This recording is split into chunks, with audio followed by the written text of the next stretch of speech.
मेरी एक नई वीडियो में, जिसमें हम बात करने वाले हैं नेशनल इंस्टीट्यूट ऑफ आयुर्वेदा ने निकाली है एक job opportunity for the post of patent attorney की। और ये जॉब अपॉर्चुनिटी काफ़ी अच्छी हो सकती है अगर आप एक लॉयर हैं और आप पेटेंट वर्क करते हैं, तो ये आपके लिए बहुत ही मस्ट प्रायर जॉब हो सकती है। और इस जॉब के बारे में हम बात करेंगे, बट उससे पहले मैं बताना चाहता हूँ आपको एक इंपॉर्टेंट डिटेल अपने चैनल से रिलेटेड। ये चैनल पर हम बात करते हैं जो भी गवर्नमेंट जॉब निकलती हैं फॉर द लॉयर्स, और स्पेसिफिकली हम गवर्नमेंट जॉब्स और लॉयर्स के बारे में ही बात करते हैं इस चैनल पे। तो अगर आप एक लॉयर हैं जो कि गवर्नमेंट जॉब फाइंड कर रहे हैं, तो ये चैनल आपके लिए काफ़ी अच्छा हो सकता है। तो अभी आपको इस चैनल को लाइक और सब्सक्राइब कर लेना चाहिए, सो दैट हम आपके लिए नई नई वीडियोस लेकर आते रहें। और आपको इस चैनल को लाइक भी कर देना चाहिए, सो दैट हम भी थोड़ा ग्रो करें और एक अच्छे चैनल बना सकें और मोटिवेशन भी मिलती रहे। और हम कर रहे हैं अभी 100 डेज चैलेंज, जिसमें हम 100 डेज तक आपके लिए नई नई वीडियोस लेकर आते रहेंगे और नई नई अपॉर्चुनिटीज के साथ आएंगे डेली। तो इस बात का ध्यान जरूर रखिएगा। चलिए बात करते हैं इस अपॉर्चुनिटी के बारे में कि अपॉर्चुनिटी कैसे निकाली गई है और क्या क्या इसमें मांगा गया है। तो यह अपॉर्चुनिटी निकाली है नेशनल इंस्टीट्यूट ऑफ आयुर्वेदा ने, और जैसे कि आप देख सकते हैं ये निकाली गई है पोस्ट ऑफ पेटेंट अटॉर्नी की। तो ये एप्लीकेशन निकाली गई है पेटेंट अटॉर्नी की। इसमें कॉन्ट्रैक्चुअल बेस्ड जॉब होगी, जिसमें आपको प्रायर बेसिस पे रखा जाएगा।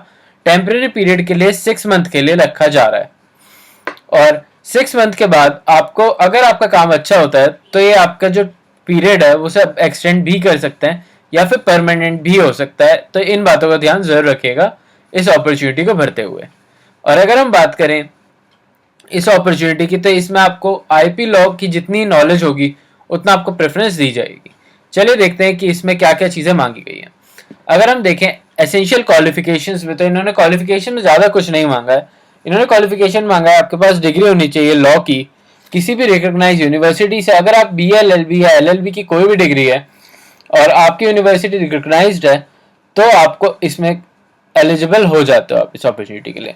अब देखते हैं कि डिजायरेबल क्या इन्होंने मांगा है, कि अगर आपके पास डिग्री है इन साइंस, इंजीनियरिंग या टेक्नोलॉजी या रिलेटेड टू द डिजायरेबल या essentially for the understanding of IP law, या फिर आईपी मैटर्स आपने संभाले हुए हैं, या फिर आपके पास साइंस, इंजीनियरिंग या टेक्नोलॉजी की कोई भी डिग्री है, तो आप इनके लिए डिजायर्ड कैंडिडेट बन जाते हैं। अगर हम बात करें इनकी दूसरी डिजायर्ड की, तो इसमें इन्होंने लिखा है कि अगर आप registered as a patent agent in Indian patent office और हाईली डिजायरेबल हो जाते हो आप इनके लिए, अगर आपके पास 6 पेटेंट फैसिलिएशन है टू हिज क्रेडिट। अगर आपके क्रेडिट में फैसिलिएशन है 6 पेटेंट्स की, तो आप इनके लिए हाईली डिजायरेबल। अगर हम बात करें इसमें इनकी थर्ड क्राइटेरिया की, तो इन्होंने थर्ड में ये लिखा है कि आपके पास एटलीस्ट 3 इयर्स का एक्सपीरियंस होना चाहिए in professional experience in property intellectual property right IP laws में, और working related as a patent और ट्रेडमार्क और कॉपीराइट। और आपको ट्रेडमार्क, कॉपीराइट और पेटेंट्स में भी अच्छा एक्सपीरियंस होना चाहिए 3 इयर्स का मिनिमम।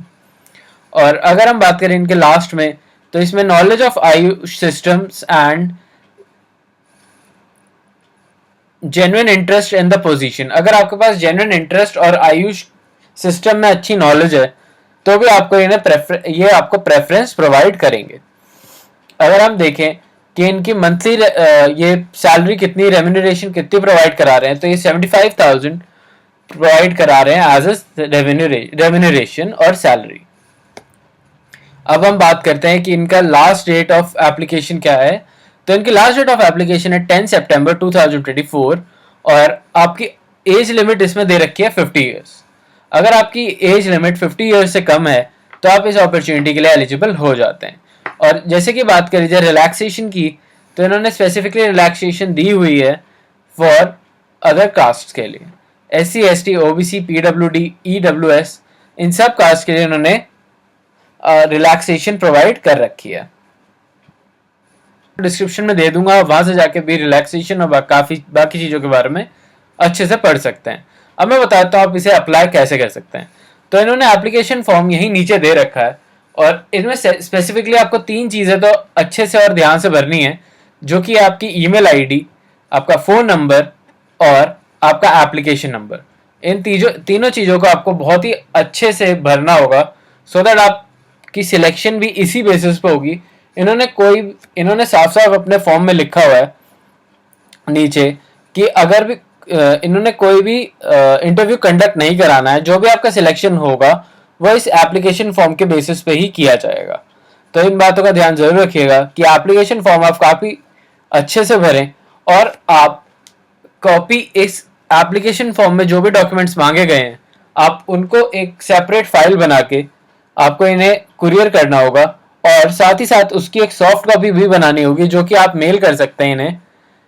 इन्होंने ईमेल आईडी में यहाँ पे प्रोवाइड कर रखी है, और साथ ही साथ मैंने ईमेल आईडी आपको डिस्क्रिप्शन में भी प्रोवाइड कर दी है, सो दैट आप वहां जाके भी डायरेक्टली विदाउट एनी हैसल आप वहां पे जाके भी अप्लाई कर सकते हैं ईमेल आईडी से।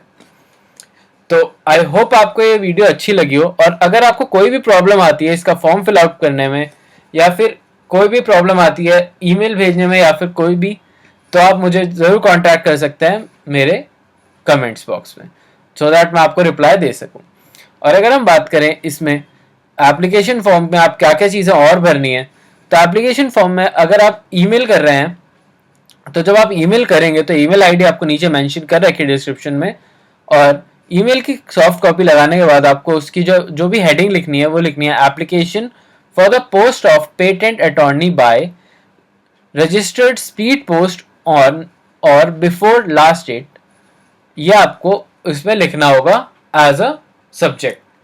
और अगर आप इसे स्पीड पोस्ट कराएंगे तो आपको ये एड्रेस इसमें मेंशन कर रखा है राजस्थान का, इसमें आपको वो एड्रेस भी मेंशन कर देना है, सो दैट आपकी स्पीड पोस्ट अच्छे से चली जाए।